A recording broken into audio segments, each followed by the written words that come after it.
What's up, everybody? This is Chris Soride bringing you another edition of the Car Concierge Show, the show that helps with the buying, selling, maintaining, and repairing of your vehicle. On today's show, we're going to touch on a couple of topics, mainly based around Elon Musk, Tesla, EV vehicles, the same usual stuff. And then, of course, we're going to check out a crash where a gentleman rented an Aston Martin and decided he's going to drink and drive and expire himself is the best way to say that. And we're also going to talk about the transport of vehicles as these tariffs ramp up.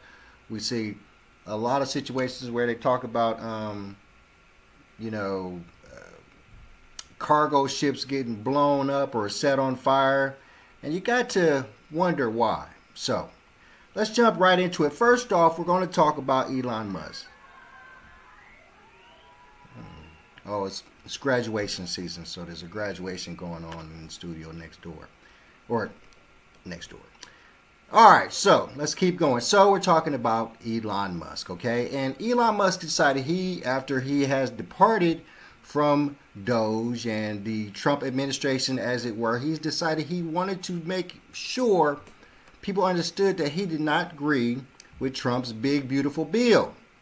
And of course, we're talking about this because if it's about Elon Musk, then it is going to affect Tesla. And we're going to show you how that is going to affect Tesla later on. But right now, let's check out the story about Musk not liking or disagreeing with the big, beautiful bill. Elon Musk taking on President Trump's budget bill less than 1 week after leaving his official role with the Trump administration. He's now calling the spending in the president's bill disgusting. And this evening, amid the tariffs, prices rising in the U.S. Tonight, hear the items at Walmart and how much they've gone up. Mary Bruce with the higher prices and Elon Musk's harsh criticism. Tonight, just days after leaving the Trump administration, Elon Musk ripping into the bill at the heart of President Trump's agenda.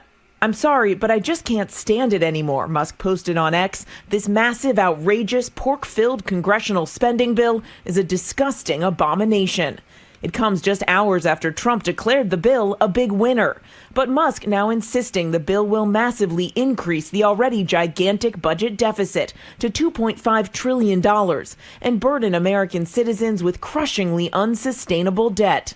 Look, the president already knows where Elon Musk stood on this bill. It doesn't change the president's opinion. This is one big, beautiful bill, and he's sticking to it. Musk, the world's richest man, now threatening Republican lawmakers who backed the bill, saying shame on those who voted for it. You know you did wrong. You know it. Adding in November next year, we fire all politicians who betrayed the American people. It's very disappointing. With all due respect, my friend Elon is terribly wrong about the one big beautiful bill. The president eager to get the bill across the finish line as we see prices rising amid the trade war he launched. At Walmart, the nation's largest retailer, the cost of some toys way up. A baby born doll that cost $34.97 in March now costs $49.97, up roughly 43%. Last month, an Etch-a-Sketch cost $14.97. Now it's $24.99, a nearly 67% increase. Walmart's CEO had sparked Trump's anger by warning the president's tariffs would lead to higher prices. Today, Walmart telling us the new price hikes are influenced by a variety of factors. And David, amid these rising prices, we've been asking the White House, but no trade deals have been finalized yet. And the administration is now trying to up the pressure, sending a letter to our trading partners urging them to put forth their best offers by tomorrow. David. Mary Bruce at the White House. Mary, thank you. So now it's kind of loud out there. So we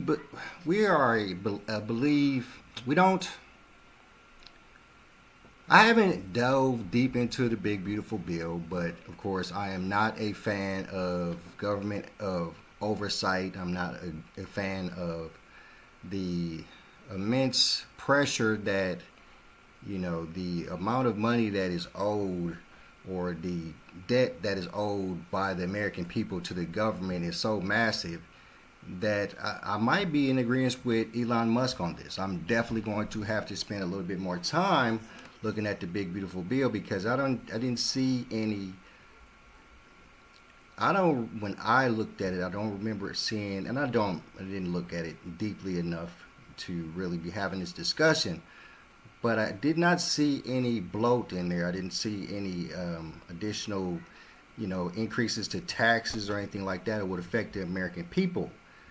Um, so I'm not exactly sure what Elon Musk is saying, but of course, I agree with him that we don't want to, raise the debt to any massive amount that affected people. Um, I agree with him on that.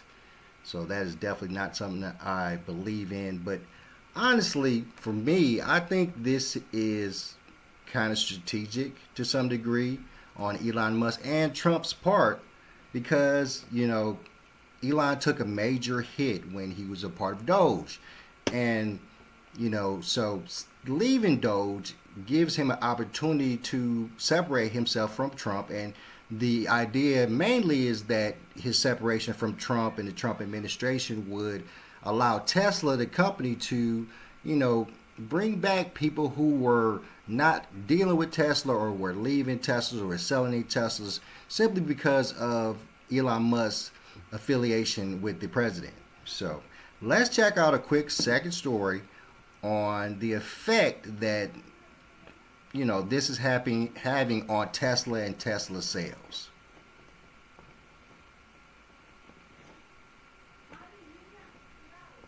Investing, it's time to discuss the latest with Tesla. There's always news in Tesla. So we are now joined by Diane King Hall, the host of Morning Movers. Where to begin, Diane? There's news from Chinese-made EVs in Tesla declining for the 8th straight month. There's also news that Elon Musk, President Donald Trump having this public dispute, which I hate, but we did also see a slight move in the stock as a result. And also this video of some of their FSD technology crashing. So where to begin? We'll start where you want to start, and really to talk to us about the latest in Tesla. Yeah, look, it's a fight between first friends happening right now, but we'll start with sales and some of the pressure that we're seeing there. And it wasn't just about China. You also see some weakness in Europe as well. So you're seeing shares of Tesla lose some ground today it comes amid some new sales data out of China. China made Model 3 and Model Y deliveries falling double digits year over year, down 15% year over year. This is based on China Passenger Car Association data. Now, deliveries were actually up, but now, and that shouldn't be surprising with the rise of BYD and Lucid and other Chinese EV companies that not only are going to be put in front of Tesla when it comes to what's offered to the Chinese people, it is also going to be priced even better over there, than the Teslas would be, because Tesla, of course, is technically an American product. So if you're buying a Tesla over in China, then to some degree you're probably paying some kind of tariff, right? Let's keep going. month over month, a little bit more than 5.5%. But again, the broader trend still negative because, as you mentioned, Jenny, it's the 8th month in a row of declines for China-made EVs. It's been dealing with this brutal price war over there. We know that there's an intense competition in China, and you've had this intense pricing pressure as a result of BYD and others allowing for or doing all these price cuts. And so that has made the competitive landscape difficult for Tesla. And it's not just about that. You have, again, there's been pressure on Tesla. Again, some of the way it's been viewed when we're not just talking about China, but beyond China, sales have been declining in Europe as well. Again, it's a smaller segment, so not as meaningful in terms of the impact of the numbers, but it does point to the trend when it comes to demand. Sales in Europe declining again. Major markets like Britain, Germany, and Italy seeing sales lose ground in May. Sales down over 45% in May in Britain. Tesla in 5th place in EV market share there. Industry-wide EV sales. 5th place? Could you even name 4 EV companies that could be ahead of Tesla right now? What you got? You got your Lucid, you got your BYDs. It couldn't be VinFast. Couldn't be Fisker. The EV market is being so saturated with new vehicles almost monthly that it is causing a cavalcade to all the companies that are still trying to hold on to their auto making businesses, pretty much. I mean, it's where so many vehicles, this is the major problem with automakers. So many vehicles are just being shoved out. They're just shoving vehicles out. And I'll talk about this all the time. They're just shoving them out. No really good research and development, no research in development, no time spent making sure that the people are going to love the vehicle. Just getting a rough idea, probably using analytics and AI to establish what they think people want. And they're just shoving these vehicles out. And it's just saturating the market so much that no automaker is really making a massive profit anymore. Very few automakers right now are making a profit as it comes to the sale of their vehicles, because they are not getting the bulk, any large percentage of the market share when it comes to these vehicles. There's so many different vehicles on the road, so many different automakers on the road, that it is super hard to hold on to market share for your company. Sales, though, are rising. They're up 28%. Tesla has been blaming that, obviously, on, we know the Model Y has been an older model, and so the newer models expected to be a catalyst. Over in Germany, you saw Tesla sales drop more than 36% year over year. We know there's also been just a political pressure, or the political framework that's pressured sales of EVs there. And then Italy, you saw sales slip there 20%, more than a slip, honestly. That's down significantly. Norway, interestingly enough, was a bright spot. You're seeing some early deliveries of the revamped Model Y, boosting the sales there. So when you think about this big picture on the sales basis, because many investors still look at Tesla a certain way. I mean, you have to do it based on delivery. So you're seeing some weakness based on these sales numbers in the share price. Yeah, I mean, that is 100% true. And I also know that what is the concerning theme, it feels like through every month, is the other competitors are not seeing the same declines. Although Tesla is still the largest EV maker in the UK, in, I believe, all of the EU. So that is astounding in itself. But we'll leave it there. So appreciate it. Diane King Hall, the host of Morning Movers. All right, so what we're talking about is that Tesla has been in a massive decline for quite some time. And the majority of the reason that most people think is because of Elon Musk and his association with Doge. So now that Elon Musk is not only not with Doge, and he's to the point where he's kind of going against the Trump administration, you kind of expect that to cause Tesla to rise a little bit, to gain some ground, to get some of those people that they lost over the course of his time over in Doge and with the Trump administration back over into the Tesla fold. Now, if that's going to work or not is too early to tell, because this whole brouhaha about the big beautiful bill just started with Elon Musk. But for me, I kind of think that it is a good, important point to make out that these are two very intelligent guys, and they understand that being together caused a big problem for Tesla. So if they're being apart should, to some degree, help Tesla. Not only being apart, but if you initiate a fight with this guy, with the Trump administration, or you put up any facade that you are in disagreement with them, well, all the people that left you because you were with those probably start pedaling back into the fold. So I kind of see this as a twofold thing. I think he probably does, if because I'm not truly, need to really dive into the big beautiful bill, but if he believes that there's still too much bloat in the bill and it's going to cause too much debt for the American people, then I'm against that. I definitely don't want that. So I'm going to agree with Elon Musk on that. And when it comes to him leaving Doge and him putting up a fight against Trump, I think not only is it him being the eccentric that he is, but of course it might be just a ploy between, like they said, two best friends to help one of the friends get back to where they were when it comes to his company. All right, so let's keep it going. Let's keep it going. So, next up, I wanted to talk about the tariffs and, the importing of cars and all of those things like that. We've seen it, you haven't seen, but as of late, there has been a couple of fires on cargo ships. Nobody really noticed that unless you do the to read the stuff that I read, I guess. But there's been a couple, at least 4 that I know of personally. But I wanted to bring this to you guys' attention. There's been these fires on these cargo ships, and a couple of these cargo ships were loaded with cars, EV cars at that. So it's twofold for me. How are these cargo ships getting caught on fire?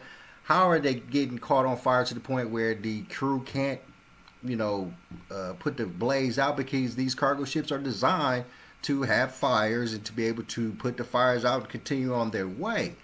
So recently there was a fire over out in Alaska and on a cargo ship. A couple of crew members had to get out of there, but like 300 cars, I think 300 EV cars were burnt up. Let's check that story out.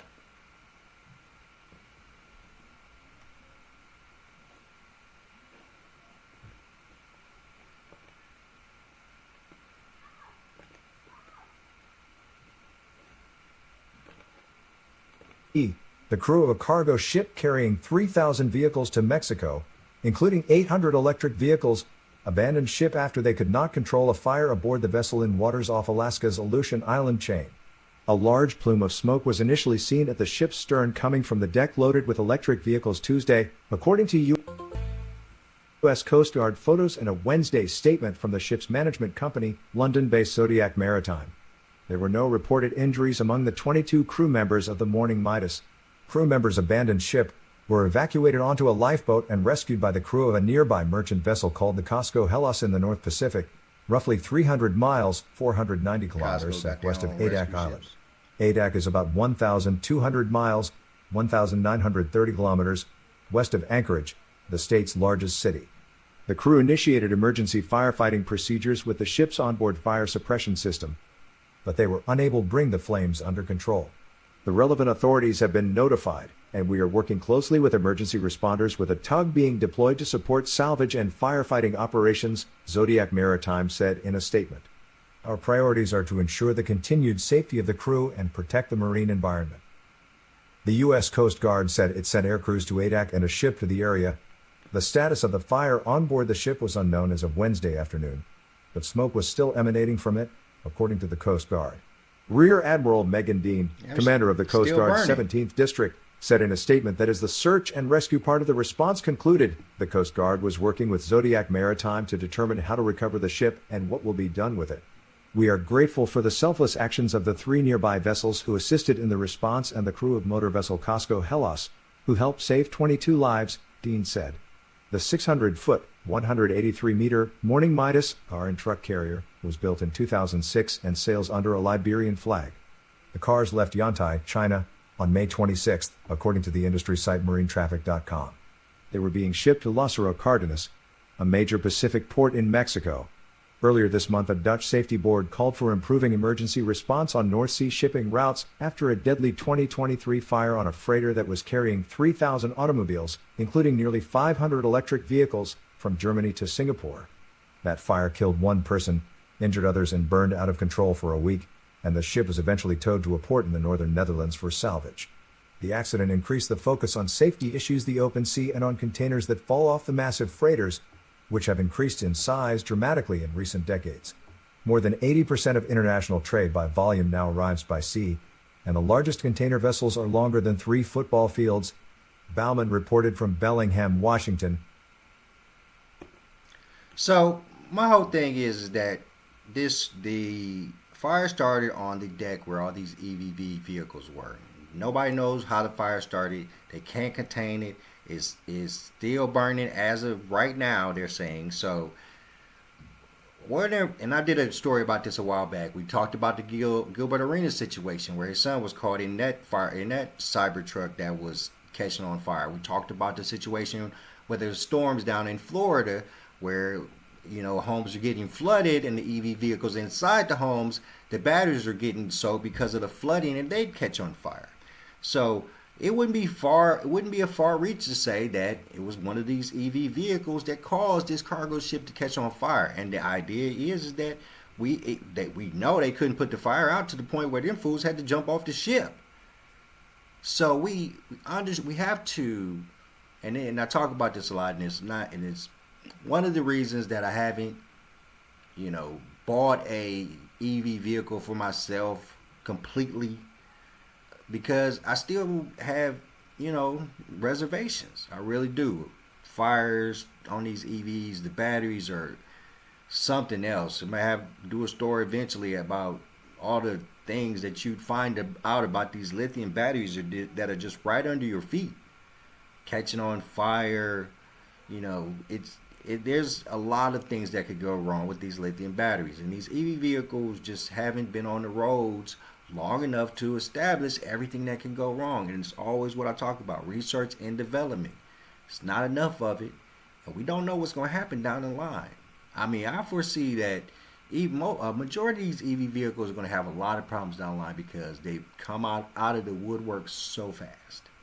How their batteries are going to be affected by continuous driving, how the vehicles themselves are going to be affected by continuous driving over a certain amount of years. Look at these vehicles after 3 years. See how many people have to replace a EV battery for $140,000 or some outrageous number. It ain't that much, but I had to replace a battery in a vehicle, EV battery in the vehicle, not that long ago, and I think it ended up costing like $16,000. And it's going to be a normal occurrence for you EV owners, because there's no idea how long these batteries are going to last. You hope you have a good basic warranty, and I'm assuming that, not positive, but I'm assuming that these EV systems still have basic 3-year, 36,000 mile warranties. Not a thing when I was dealing with Hyundai, because they always keep you with the 5 years, 120,000 mile warranty when it comes to the powertrain and that system. So, of course, it's going to be a situation where you're going to have to make sure you pick the right automaker with pick the right warranty, because down the line, specifically for these EV vehicles, they're going to start to break down in ways that nobody knew about and nobody will understand. So, we're still in this story because there's another piece of it that I want to talk about. So, we're going to check out this is just a quick spiel on the same story. But he says something very important that I want to talk about. Did you know ship fires are at a decade high? A cargo ship carrying 3,000 vehicles, including 800 electric vehicles, caught fire and was abandoned off the coast of Alaska.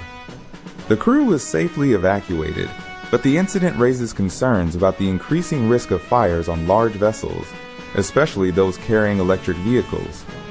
Moreover, these fires are notoriously difficult to extinguish due to the potential for reignition.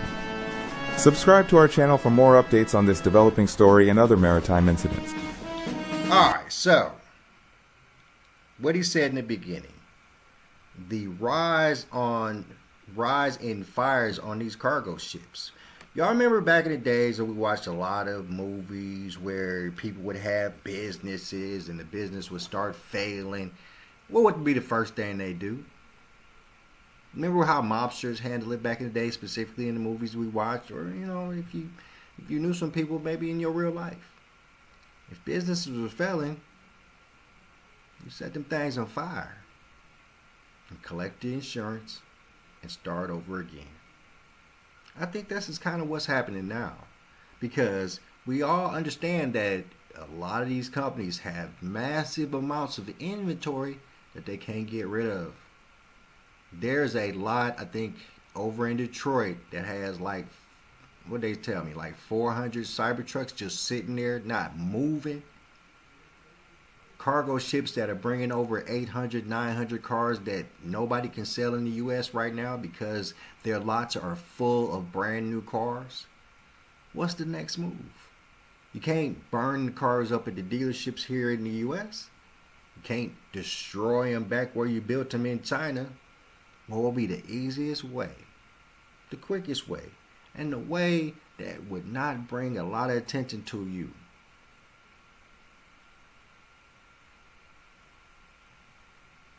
Cargo ship fire, man.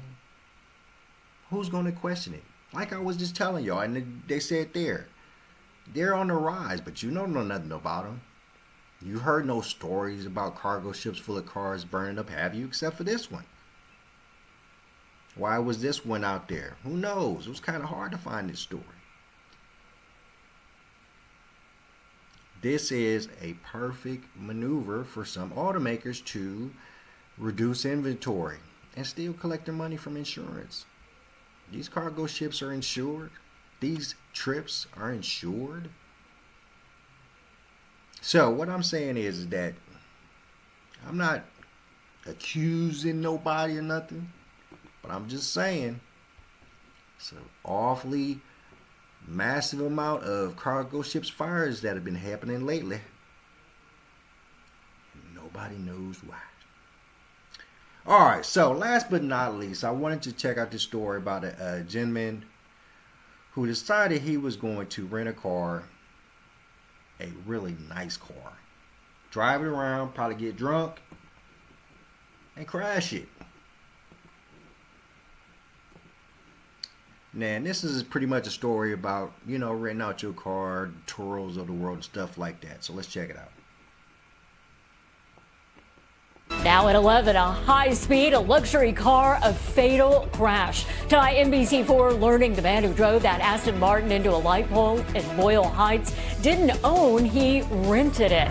Good evening, I'm Kathy Vara. Carolyn is off tonight. NBC4 spokesperson with the owner of the Aston Martin who woke up this morning to learn his car crashed and the man he had come to know was killed. Robert Kovacic here with more on what that car owner had to say tonight from his home in Irvine. Robert? Kathy, it is now almost 24 hours since the driver in this fatal pursuit died while in police custody. We still don't know if he was driving under the influence and what exactly he may have ingested. The medical examiner still has not released his name. However, tonight we are learning from the owner of the Aston Martin. The man who crashed into that light pole not only loved that car, he was trying to get the financing to buy one just like it. He says it just doesn't make any sense. As soon as he took off from here, he texted me right away like, I love the car, I need one. This was the 2019 Aston Martin Vantage, pictured with the owner, Juan Orozco. Crazy to say, like I bought the car not even 3 weeks ago yet. After buying the Aston Martin for over $100,000, Juan added it to his fleet of exotic rental cars, but decided to rent it through a car-sharing company, connecting owners to drivers willing to pay a daily rate. Juan says the renter seemed like a sure bet, willing to pay roughly $400 a day, and they even had something in common. He used to rent out vehicles himself too because he has reviews from customers. So he had 5 stars, 17 reviews, which is really good. They met. See, but he used to. You know why he used to? Because he knew that people like him, and we don't know if he was, if it was a medical issue. I'm not going to jump off a cliff and just, flat out call this guy a criminal because they're not for sure if what kind of medication he was on or if he was on just drugs or whatever. But he openly admitted that he ain't doing this ride share junk no more. He ain't renting out cars no more because it is a situation where you are putting these vehicles at super risk. I deal with cars that from TURO and all these other companies that rent out their personal cars so much that they bring them in for the repairs. I just got done dealing with this 2500 Silverado, that high country that this guy just would look like he was off-roading and it just messed up all the side panels, the front bumper, the fenders. It was over $15,000 in repairs for this Silverado just for the joyride this guy took when he rented this car through TURO to this guy, and he used his truck and messed it up. The ride share companies, sometimes you could probably make some good money doing it, but it's a risky endeavor. At face to face. Seems super chill. I I was talking to him throughout the whole rental period. He was messaging me, washing the vehicle, saying he's going to take good care of it. He kept extending the vehicle, the trip, day by day, and he was able to book it for, again, an extra 8 days. He wanted it for a month. And Juan says he covered a lot of ground. From what I saw on the GPS, he was just driving it up and down, he went from here to Irvine, and he was going to LA, and then La Habra, I believe. I think he took a trip even to Ventura and San Diego. So he was all over the place. Juan believes the driver lived in LA. All right, this is another problem I have with this ride share. This dude is just killing his car. He is driving it everywhere, killing this dude's car. Okay, I get it. If you're buying these cars to rent them out, fine. It's not your personal vehicle. My bigger problem is people who are using their personal vehicles for this. If you got to have a couple of cars. Got to have a fleet like this guy had, a couple cars, to really do it. And, because the wear and tear on your vehicle alone, that's why I would never do Uber or DoorDash or anything like that. It's just not enough money for the wear and tear that I'm going to incur on my vehicle. It was at 3:15 this morning in East LA where he led CHP on a pursuit after they tried to stop him for speeding over 70 miles an hour. The speed's so dangerous, the pursuit canceled. He crashed into a Boyle Heights light pole and took off. That's another thing I wanted to talk about. What the mess? All right, in this, we're going to start doing some checking on some, police videos, and we're going to talk about how some states allow their police officers to chase people when they're at high speeds. That's how some states don't. That's a bother to me. If it's a criminal, man, look, bro, it seems so weak to me for a police department not to be able to chase a person, down that has committed a crime. It seems weak. It seems like you are weak police department that is handcuffed by softness. But once we start the review show, I'm gonna dive into that because it's really bothering me. Off running with officers close behind. There was a small amount of force that was used in the form of possibly a tackle to take the driver into custody, and he was placed into handcuffs. At this time, the fire department was called just to check on him as standard protocol. When the fire department arrived on scene, the driver started to show signs of distress and started to vomit. He died on the sidewalk, feet from an Aston Martin, a man who wanted to have one of his own. Juan says he has not been contacted by authorities as this investigation now moves forward. And when it comes to the Aston Martin, Juan says he bought it as a replacement for a Corvette. The Corvette was stolen. Juan says it was finally located in Bakersfield, found there in pieces. I'm Robert Kavasik. That's what I'm talking about. This is what I'm talking about. These ride share companies, TURO, and all these other things. It's a setup, man. He had a Corvette, rented it out, got stolen. They took it somewhere and turned it into pieces. Probably gave him some fake information. Probably didn't even catch the people who did it. It's just asking for trouble. It really is. And unfortunately, this young man died. But we don't know how he died per se. It sounds like they think it was he took some drugs or something like that. Maybe it was from the accident. We don't know. They have to really dive into that. But for me, it's all about that simple fact that you put something valuable into the hands of some other person, and things like this happen. And that's why I'm not big into TURO and these rideshare companies anymore, and renting out my cars and so people can drive them, because people are just not good people anymore when it comes to a lot of things. So not trustworthy. It's just not a world we live in where there's a lot of trustworthy people. So you got to keep your trustworthy people around you, and that's not going to be some stranger that gives you $400 a day to rent your Aston Martin. All right, guys, I'm going to let y'all go and get up out of y'all. I'm your boy, Chris Surratt. Thank you for tuning in. Please like, share, subscribe. Hit me in the DMs if you have any questions. Hit me in the Cashapp. Support this channel. Support the show for me. And I'm out. Peace.